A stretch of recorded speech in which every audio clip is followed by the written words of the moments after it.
ख़याली पुलाव में आपका खुशामदीद। एक दफ़ा का जिक्र है कि एक बच्ची अपनी खिड़की से बाहर एक बिल्ली को पानी में डूबते हुए देख रही थी, मगर वो इसे बचाने के बजाय पर्दा बंद करके चली जाती है। एमा नामी ये बच्ची अपने बाप डेविड के साथ रहती थी, क्योंकि इसकी माँ का पहले ही इंतकाल हो चुका था। एमा एक बेहतरीन और होनहार तालिब इल्म थी, अलबत्ता ऐसा लगता था कि वो किसी भी इंसानी जज्बात से महरूम थी। इस दिन नाश्ते पर इसने अपने वालिद को बताया कि इसकी दिली ख्वाहिश है कि वो स्कूल का सिटीजनशिप अवार्ड जीत जाए। यही बातें करते हुए एमा की खाला एंजेला भी अंदर आ जाती है। इसने डेविड को बताया कि इसने एमा के लिए एक नई आया यानी नैनी का इंतज़ाम कर दिया है। बातों बातों में हमें पता लगा कि एमा की पिछली नैनी किसी हादसे का शिकार हो चुकी थी। इतने में एमा फवारे में मुर्दा बिल्ली की तरफ इशारा करती है। डेविड बिल्ली को बाहर निकालता है, मगर लगता है कि एमा को बिल्ली की मौत का बिल्कुल अफसोस नहीं है। इस दिन डेविड इसकी नई आया का इंटरव्यू लेता है और फिर इसे काम पर रख लेता है। वहाँ हमें पता लगता है कि ये नई आया क्लोई दरअसल डेविड को पसंद करने लगी थी। अगले दिन जब एमा स्कूल जाती है तो वहाँ एक बच्ची से टकरा जाती है, लेकिन फिर वो इसकी मदद करने लगती है। दरअसल वो अपनी टीचर को दिखाना चाहती थी कि वो एक इंतहाई हमदर्द इंसान है। ये ढोंग दरअसल वो इस अवार्ड को जीतने के लिए कर रही थी। इस रात को एमा शीशे के सामने झूठ मूठ मुस्कुराने की प्रैक्टिस भी करने लगी।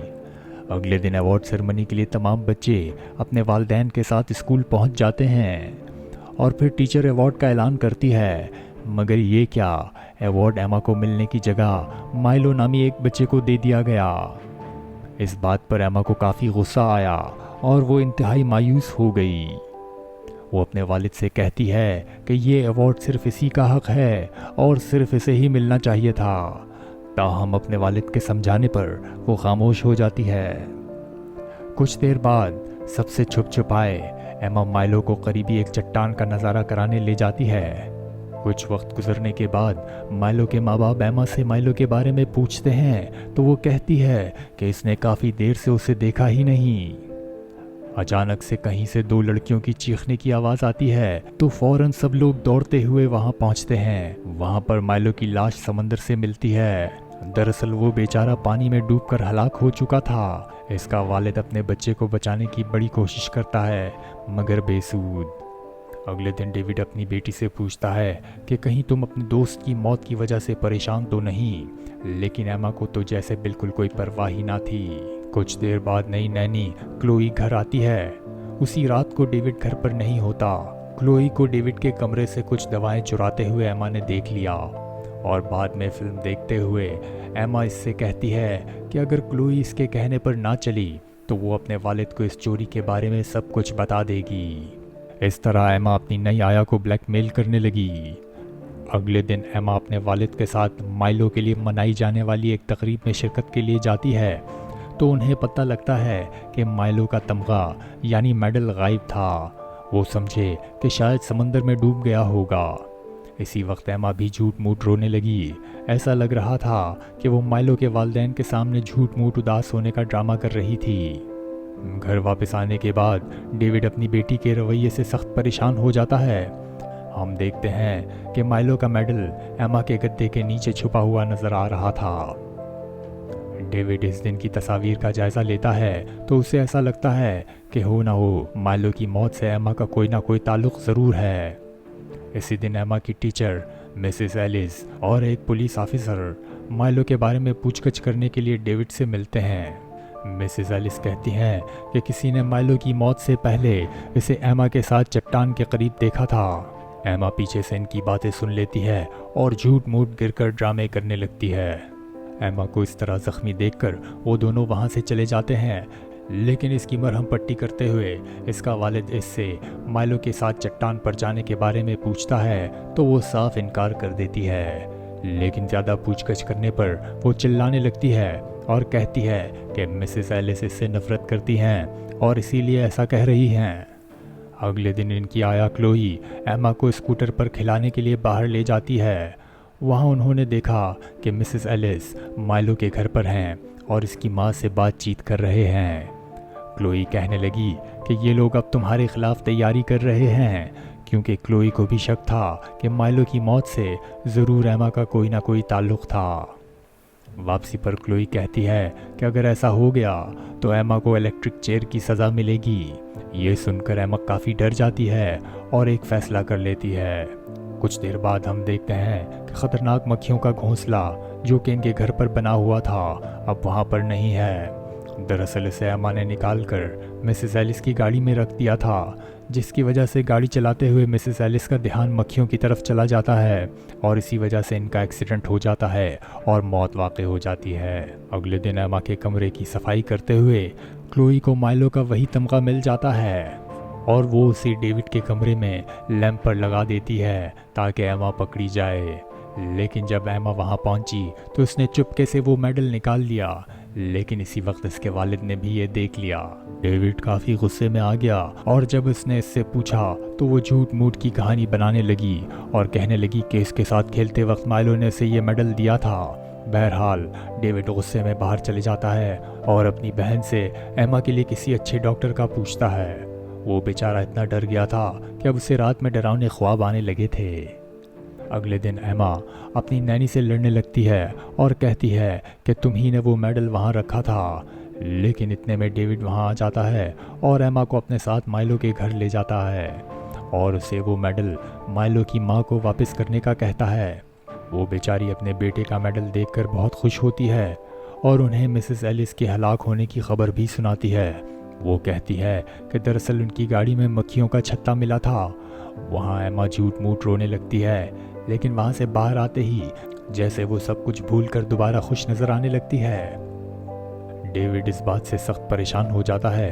अगले दिन जब डेविड अपनी वर्कशॉप में काम कर रहा था तो उसने देखा कि मक्खियों का वो छत्ता अब अपनी जगह पर नहीं है।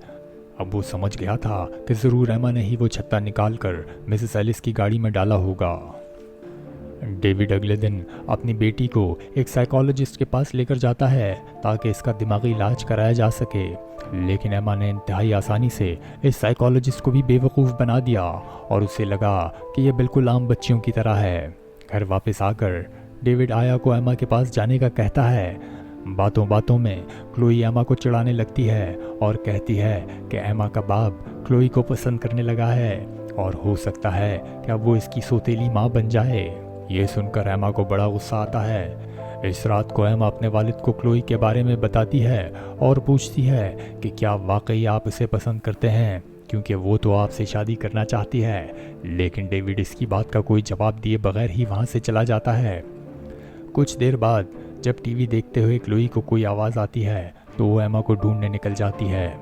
फिर उसे वहाँ वर्कशॉप में एक साया सा नज़र आता है। जब वो इसका पीछा करते हुए वहाँ पहुँचती है तो वहाँ का दरवाज़ा खुद ब खुद पीछे से बंद हो जाता है और अचानक से वहाँ एक कोने में आग भड़क उठती है और देखते ही देखते क्लोई को भी अपनी लपेट में ले लेती है। घर वापस पहुँचने पर डेविड को यह अफसोसनाक खबर मिली कि क्लोई का इंतकाल हो चुका है, मगर इसकी बच्ची सही सलामत थी। इस रात डेविड अपनी बच्ची के पास जाता है और बड़े प्यार से इससे माइलो की मौत के बारे में दरियाफ्त करता है और इसे यकीन दिलाता है कि अगर इससे कोई गलती हुई है तो वो उसकी भरपूर मदद करेगा। एमा आखिरकार तस्लीम कर लेती है कि इसी ने माइलो को पहाड़ी से धक्का दिया था। वो कहती है कि वो मेरी शिकायत लगाना चाहता था। ये सुनकर डेविड के पसीने छूटने लगे। फिर इसने एमा की पुरानी नैनी के बारे में पूछा तो एमा ने बताया कि एमा ने इसे सीढ़ी से धक्का दिया था क्योंकि उसने उसका हाथ पकड़ लिया था और ये कि इसमें मेरी कोई गलती नहीं है। इसी तरह बातें करते करते एमा मज़ीद गुस्सा होने लगी। इसी वक्त डेविड ने क्लोई के बारे में पूछा तो इसने इसका इल्ज़ाम डेविड पर लगा दिया और कहने लगी, आप तो इसे मेरी सौतेली माँ बना रहे थे। ये बातें सुनकर तो डेविड की सिट्टी गुम हो गई। उसे यकीन नहीं हो रहा था कि इसकी बेटी ये सब कुछ कर सकती थी। अगली सुबह जब वहाँ की पुलिस ने एमा से मिलने के लिए डेविड को फ़ोन किया तो इसने बहाना बनाया कि एमा बीमार है। इसके बाद वो उसे लेकर दूर अपने झील के करीब घर ले जाता है जहाँ इनका घरेलू मुलाजिम इनका इस्तकबाल करता है। अगले दिन पुलिस दोबारा डेविड को फ़ोन करके बताती है कि इनके मुताबिक डेविड के वर्कशॉप में आग किसी ने जानबूझकर लगाई थी। अपनी बेटी के पकड़े जाने के डर से डेविड काफ़ी घबराया हुआ था। अगले दिन जब डेविड सो रहा था तो एमा चुपके से इसके कमरे में आई और उसने इसे बोसा दिया। फिर इसने जाकर घर की तमाम खिड़कियां और दरवाजे बंद कर दिए और गैस के तमाम चूल्हे खोल दिए। दरअसल वो अब अपने बाप को भी मार देना चाहती थी। इसके बाद एमा वहाँ से निकलकर झील के किनारे जाकर खड़ी हो गई, लेकिन इसी वक्त गैस की बू से डेविड की आंख खुल जाती है और वो जल्दी से खिड़कियां और दरवाजे खोलकर गैस बंद कर देता है। फिर उसने एमा को बाहर खड़े देखा तो वो समझ गया कि उसने उसे मारने की कोशिश की है। वो एमा के पास जाता है और इससे पूछता है कि आखिर इसने ऐसा क्यों किया। तो वो कहती है कि अगर वो मर गया तो फिर वो आराम से जाकर अपनी खाला एंजेला के पास रह सकती है, जो उसे काफ़ी पसंद करती थी। बहरहाल डेविड उसे बहला फुसला कर दोबारा घर ले आता है। फिर वो दूध में कुछ दवाइयाँ मिलाकर एमा के लिए लाता है और उसे पिलाकर वापस अपने कमरे में जाकर एंजेला को फ़ोन करता है और उसे सारी कहानी बताता है। मगर एंजेला इसकी बात पर बिल्कुल यकीन नहीं करती। वो वापस जाकर सो जाता है, मगर एमा वहाँ पर इसकी बंदूक लेकर पहुँच जाती है। वो इसकी बंदूक डेविड ही के हाथों में दबाकर गोली चला देती है, मगर निशाना चूक जाता है और डेविड की आंख खुल जाती है। वो एमा को देखकर काफ़ी हैरान होता है तो एमा बताती है कि दरअसल इसने एमा को जो दूध का प्याला दिया था, एमा ने वो प्याला बदल दिया था।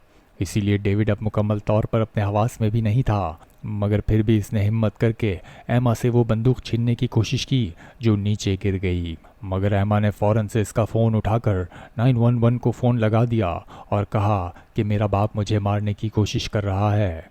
इतने में डेविड भी बंदूक लिए इसे ढूंढने निकल पड़ता है। एमा जाकर बाथरूम में छुप जाती है। डेविड वहां पहुंचा और इसने बंदूक एमा पर तान ली। इसी वक्त घर का मुलाजिम भी राइफल लिए वहां पहुंच गया। अब वाकई ऐसा लग रहा था कि डेविड अपनी मासूम बच्ची की जान लेने वाला था, लेकिन इतने में ही उनके मुलाजिम ने गोली चला दी और डेविड को मार दिया। देखते देखते पुलिस भी वहां पहुंच जाती है और अगली सुबह ये खबर सुनकर उसकी आंटी एंजेला भी वहां पहुंच जाती है। आंटी एंजेला ने बज़ाहिर मासूम नजर आने वाली एमा को दिलासा दिया और कहा कि शायद इसका वालिद दिमागी मरीज था, और यूं वो एमा को गले लगा लेती है। जी दोस्तों, कैसी लगी आपको आज की ये कहानी? हमें कमेंट्स में ज़रूर बताइएगा।